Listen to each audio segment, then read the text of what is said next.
Bismillahirrahmanirrahim. Al-faslul awwal fi bayani mahiyatin nafyi wal itsbat.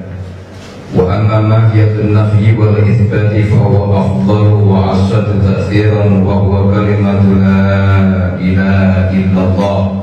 Qala Allah Ta'ala fa'lam annahu la ilaha illallah. Surah Muhammad 48:19. Qala Nabi sallallahu alaihi wasallam afdalu ma kuntu ana wa nabiyyuna min qabli la ilaha illallah. Thumma qala man qala la ilaha illallah khalisan mukhlisan dakhala al-jannah. Thumma qala laysa ala ahli la ilaha illallah wahsha fi quburihim wa la fi nushurihim. Thumma qala law ja'a qailu la ilaha illallah bi qurbil 'abdi dhunuban la ghafarallahu lahu dhalika.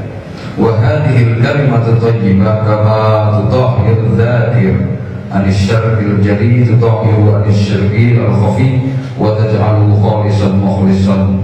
Wa aidan inna hadhihi al-kalimah tujarradul quluba an hujubil 'ala'iqil unsuriyah wa tusaqqil nufus an-radha'il was-sifatil hayawaniyah wa takshifu lidhakiriha 'ala ad-dawam was-sidqi wal ikhlasil ulum ad-diniyah wal asrar al-ghaibiyah wa tashhadu anwa'a tajalliyatil ilahiyah bisarti akhdhiha min qalbi taqiyyin naqiyyin mimma siwallah la bikulli kalimatin yusma'u min afwahil 'ammah wa in kana lafdhu wahidan lakin fil ma'na tafawut li'anna al-qalba yahya idha akhadha badra tauhid min qalbi hayyin fayakunu badran kamilan wa badru ghairul bali la yanbutu. Qala Nabiyyu sallallahu alaihi wasallam inna Allaha harrama 'ala an-nar man qala la ilaha illallah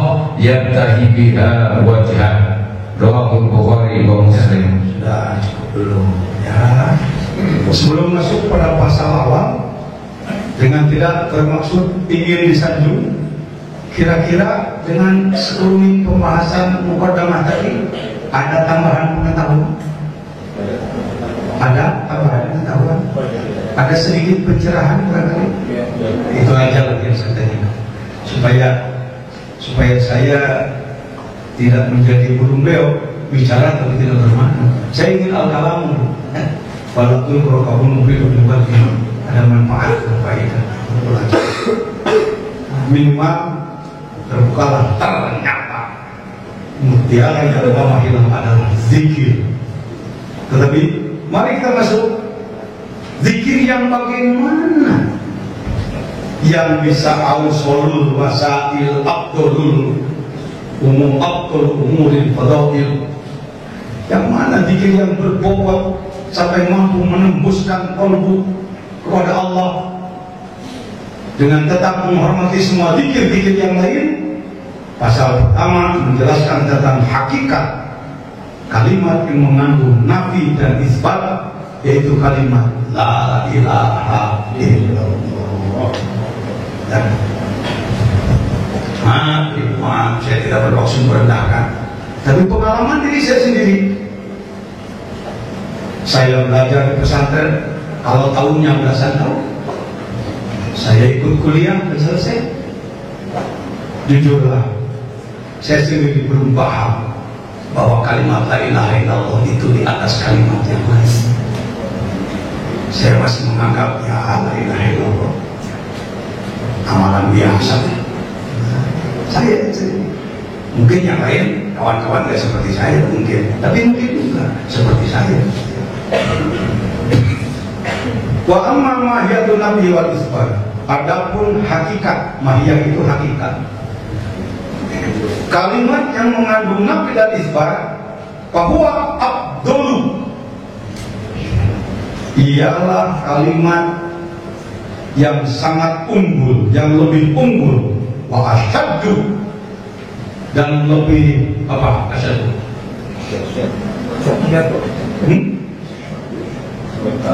Syadid itu kuat ya, asyad itu lebih kuat. Boleh barangkali mau pakai terjemah lain boleh Pak. Lebih berbobot, lebih dahsyat boleh. Itu kita aja. Jangan majid. Asyad lebih berbobot, lebih dahsyat. Di luar biasa apa? Takdiran, dampaknya, bekasnya. Apa dia? Bahwa kalimat itu la ilaha illallah. Sekurang-kurangnya ada tiga sisi kita melihat la ilaha illallah. Pertama, orang masuk Islam dari agama lain baru bisa dinyatakan masuk kalau menggunakan kalimat ini. Asyhadu an la ilaha illallah wa asyhadu anna Muhammadar Rasulullah. Yang kedua, orang husnul khotimah. Lebih diharapkan orang bisa husnul khotimah kalau kalimat terakhir dia ucapkan adalah la ilaha illallah. Kalau sampai dua hal itu Pak, dua hal itu insya Allah masyarakat banyak yang paham. Tapi yang ketiga ini saya ingin angkat di mana-mana. Telah diuji coba oleh para ahli, ternyata memperbaiki qalbu dengan mengamalkan kalimat la ilaha illallah lebih berhasil. Ini masuk Islam dengan la ilaha illallah tidak sulit pun paham. Kuntum khatimah wa la ilaha illallah, doanya sering dibaca ya. Allah ya Allah ya Allah Fatimah dah baca. Tetapi kalau membersihkan qalbu dengan kalimat la ilaha illallah ternyata lebih banyak nyata berhasil. Telah dilakukan oleh jutaan manusia di dunia selama ribuan tahun. Nah, jangan dianggap ini baru sejak Surya lagi, bukan. Ya, kita mengenal istilah darwis. Silakan buka di internet darwis. Apa itu darwis? Para sufi. Bukan sejak Islam. Agama Nabi Muhammad sebelum itu pun banyak darwis. Baik. Kalau Allah Ta'ala, dasar Al-Qur'annya adalah surah Muhammad ayat 19. Fa'lam, ketahui. Kalau dalam bahasa Arab ada kalimat fa'lam, menunjukkan setelah fa'lam itu apa? Perkara yang sangat penting. Ketahuilah, buka pikiran, buka qalbu, buka mata, siapkan zahir batin. Annahu adalah dhamir sya'an. Dhamir sya'an dalam ilmu balaghah disebut apa? Salah satu ada takkid. La ilaha illallah. Kata Nabi sallallahu alaihi wasallam, Nabi bersabda, "Afdhal ma qultu." Kalimat yang paling utama aku ucapkan, ana, boleh saya. Wan nabiyuna, dan para nabi min qabli sebelumku sampai Nabi Adam alaihissalam adalah la ilaha illallah. Hadis-hadis di dalam kitab usul ini kalau ingin lebih lengkap lagi mengetahui sanad-sanadnya, baik berhubungan dengan Singapura atau mungkin di Suria lainnya juga sudah ada, di rumah saya juga sudah ada, tapi saya cari tidak ketemu. Nggak apa-apa nanti menyusul ya, karena kadang-kadang orang suka beranggapan orang tasawuf hadisnya nggak jelas sanadnya. Saya perlu menyampaikan hal itu. Semua man qala la ilaha illallah, orang yang mengucapkan kalimat la ilaha illallah khalisan, dianya sendiri hulus, bersih, mukhlisan, ianya sendiri berjuang membersihkan, dakhala jannah, pasti masuk surga. Jangan sempit menerjemahkannya. Jangan sekedar ya, saya suka mengamalkan mengucapkan la ilaha illallah, kalau gitu saya pasti masuk surga Pak. Nanti dulu mengucapkan, setelah mengucapkan, meyakini, mengetahui aturan bahwa kita tidak boleh berzina. Ketika ada peluang untuk berzina, datanglah dikir la ilaha illallah, oh zina haram, jadilah dia tidak zina. Itu mukhlisan. Tidak boleh mengambil barang orang tidak boleh maksiat, tidak boleh meninggalkan kewajiban. Jadi yang disebutkan qolat, jangan hanya qolat ucapan saja, karena ada hadis pembanding nanti. Orang mengucapkan kalimat la ilaha illallah tapi akhlaknya tidak sesuai dengan la ilaha illallah, dia adalah kadzib, dia adalah berbohong. Semua qol laisa ala ahli la ilaha illallah wahsyatun fi quburihi. Tidak ada bagi orang yang ahli. Ini ahli mau diterjemahkan apa? Ahli keluarga besar atau ahli keahlian?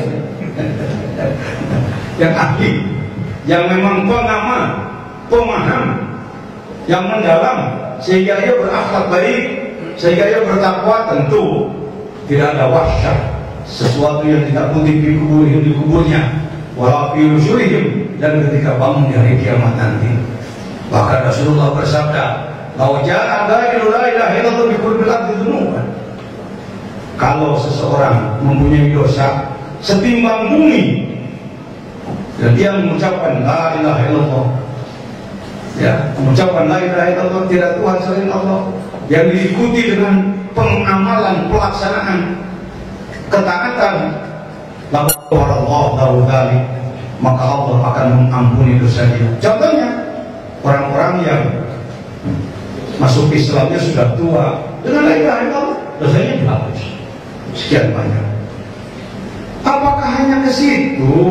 Dijelaskan lagi, wa hadhil kalimatut thayyibatu, dan kalimat yang baik ini kama tutahhiru dzakira anisyirkil jaliyyi, seperti halnya ia mampu membersihkan orang yang berzikir dari syirik jali, syirik yang nyata, mempertuhan selain Allah, punya Tuhan selain Allah, bertuhan kepada selain Allah, syirik jali. Dengan menyatakan la ilaha illallah, tiada Tuhan selain Allah, hilanglah syirik jali. Bukan hanya syirik jali, tutahhiruhu anisyirkil khafiyyi, juga membersihkan qalbu si dzakir dari syirik yang khafi, syirik yang sama. Apa itu syirik yang sama? Saya jelaskan dulu sedikit. Penyakit qalbu. Kalau saya ditanya Pak Dirjen, sebenarnya penyakit qalbu itu berapa? Saya nggak sanggup Pak kalau harus merinci satu persatu, karena mungkin ribuan, ratusan ribu, jutaan. Tetapi yang tersampaikan saja melalui Al-Quran, As-Sunnah, dan kitab-kitab ulama, Ihya Ulumuddin saja menyebut 52 penyakit qalbu. Dia terlebihnya. Tanwirul Qulub menyebut 7. Kok cuma 7 sih? Gampang jawabannya. Itu biangnya. Kibrun wa hirsun syahwatun summa hasad, wadawun muhlun summa hidrun kodwaro. Kibrun sombong, hirsun tamak, syahwat tarikan nafsu, hasad dengki, bodoh pemarah, buhlun pelit, hidun dendam. Kira-kira dari yang ini cuma berapa yang ada di kalbu kita? Terserah, saya tidak boleh menuduh orang. Kalau saya sih yang ngomong, insya Allah komplit Pak. Mudah-mudahan kawan-kawan mengatakan Pak Jajan yang aku begitu, apalagi aneh. Barangkali, jangan terpaksa, jangan. Siapa tahu Anda sudah bersih ya. Ini saja. Ini mau bersihkan yang gini-gini gak mudah ini. Maaf, saya akan lebarkan sedikit. Pernah mendengar orang yang disebut Fir'aun? Pak Jajan nanya kira-kira Pak Jajan ini bukan anak TK. Oh nanya gituan sih. Kalau cuma ditanya pengen apa Anda, jawabannya enggak bagus. Jangan mau, jangan ada niat pengen jadi anak buah Fir'aun. Tapi ilmu tasawuf itu ilmu rasa. Apakah engkau sudah merasa jadi anak buah Fir'aun? Bingung juga ya. Udah. Kita mengenal ilmu tasbih dalam ilmu lafaz. Ilmunya ilmu bayan, ilmu penyamaan. Mathaluhum kamathali alladhi istawqada nar, dan lain-lain. Ya, dan lain-lain. Nah. Kalau kita punya pegawai namanya siapa nih? Mas Udin. Harusnya dia kerja di sawah dari jam 7 sudah mulai. Ditengok ke sawah jam 10 belum ada. Tahu-tahu sedang main layangan. Kata yang punya sawah, ini waktunya kerja. Ya, emang kenapa? Kerja. Kerjaan segitu. Kamu kan digaji oleh saya, segitu aja dihitung. Kira-kira kita akan mengatakan si Udin sombong apa enggak? Sombong apa enggak? Firaun sombong apa enggak? Jadi si Udin anak buah siapa? Ganti. Yang pernah enggak datang waktu sholat kita terus ngobrol, terus main dan lain-lain, pernah? Sombong apa enggak? Dan ayatnya